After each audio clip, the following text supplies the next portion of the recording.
So today we're going to be looking at your most important tool in chemistry class, and that's going to be the periodic table.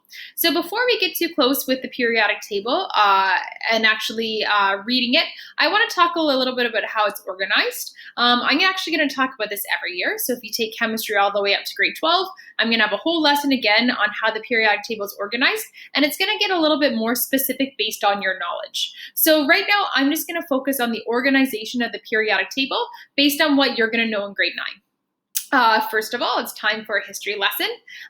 So let's talk a little bit about the history of the periodic table.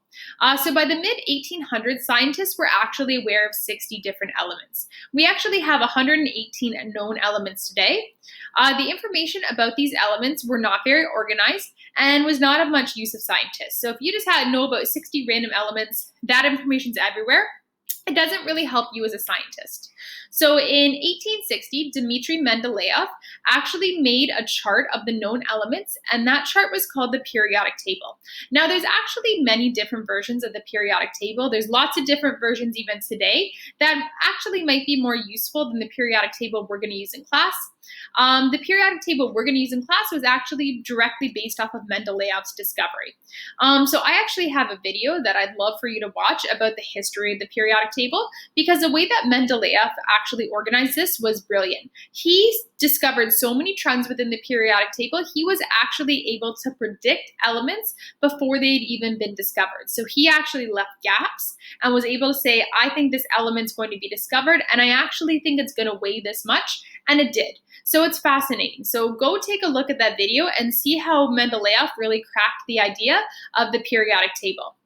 As more elements have been discovered past those 60, they've been added to the chart, and today we have our most updated chart. So a little bit of information about the periodic table, things that you're going to need to know from grade 9. Elements are actually arranged in order of their atomic number. So in the upper corner, you're going to see a whole number, no decimals, called an element's atomic number. That's actually like its identifier. So we start with element 1, hydrogen. Then we get to element 2, helium, element 3, lithium. So you're going to see all elements go up based on their atomic number. You also are going to need to know about the atomic mass.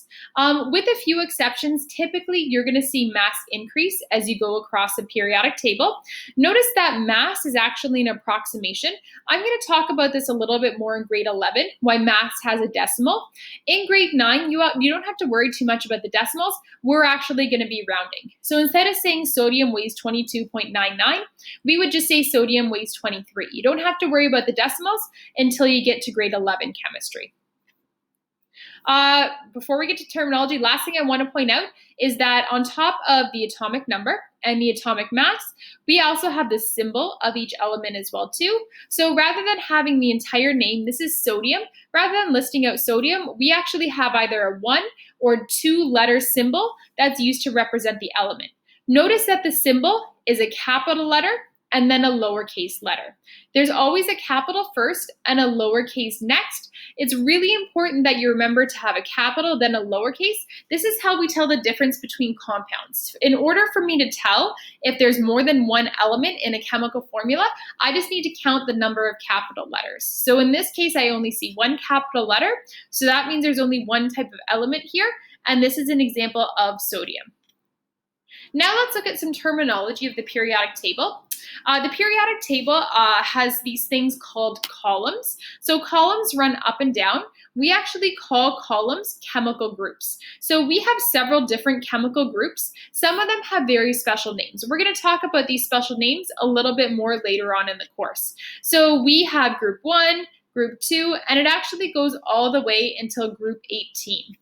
Anything that's in the same chemical group has very similar physical and chemical properties. There's a reason behind that. I'm going to talk about that a little bit more in the course too. They're going to form similar compounds when they combined with other elements. So if you actually want to take a look and try to count how many groups are in the periodic table, go ahead and check, but you should be able to count 18 as you go across the periodic table. You also have horizontal rows. So we have our horizontal rows here. Rows are called periods. If you actually go through and you count, you're going to find that there's 7 periods within the periodic table. You might be counting 9, wondering what these two are down here. These two are actually something that we kind of ignore in grade 9. These are called the lanthanides and the actinides.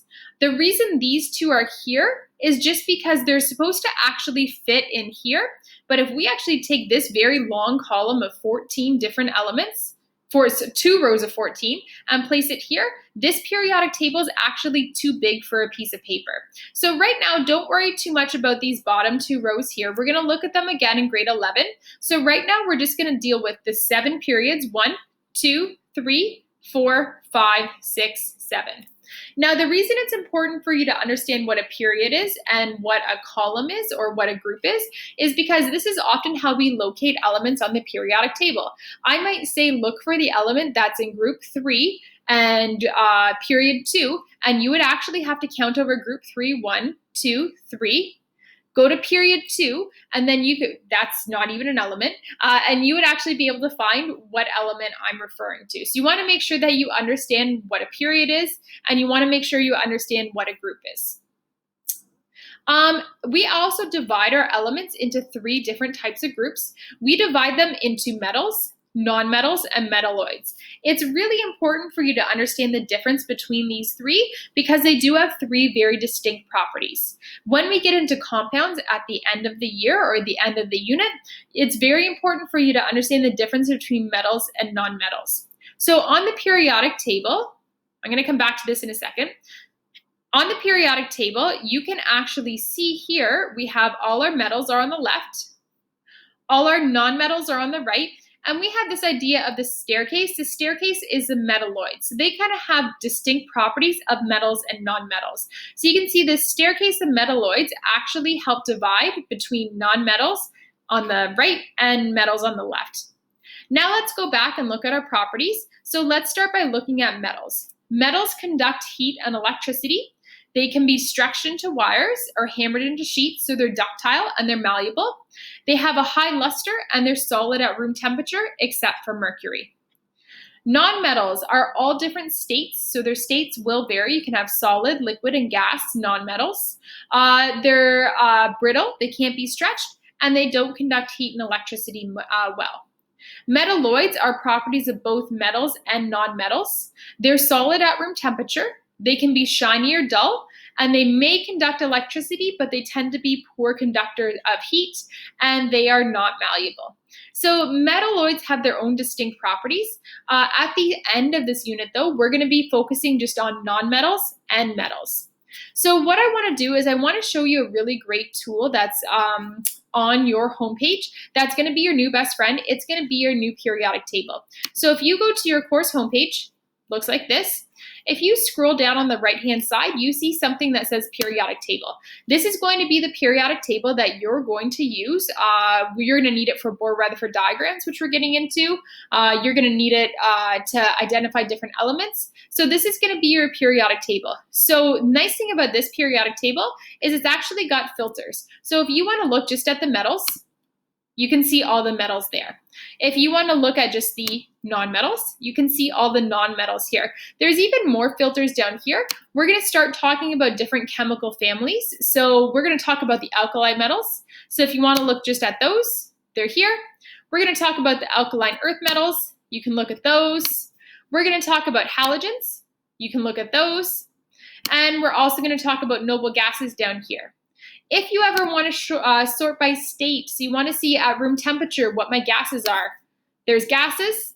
At room temperature, we only have 2 liquids, bromine and mercury, and at room temperature, these are all the solids. You can also sort by group and period, so let's say you want to look at just group 1, you can click here, or let's say you want to look at just at period 3, you can click here. So this is a great way for you to sort and to figure out which elements are which. Remember, I'm going to go back to all. The 2 numbers that you're really concerned with in grade 9 are going to be this number, your atomic number, and it's going to be this number down here, your mass number. So your atomic number for our first element, hydrogen, is 1, and your mass number for your first element, hydrogen, is also going to be 1. All right, that's it. That's a periodic table. So keep this in mind, keep this tool in mind, because we're going to be referring back to our periodic table as a tool for our next 3 lessons.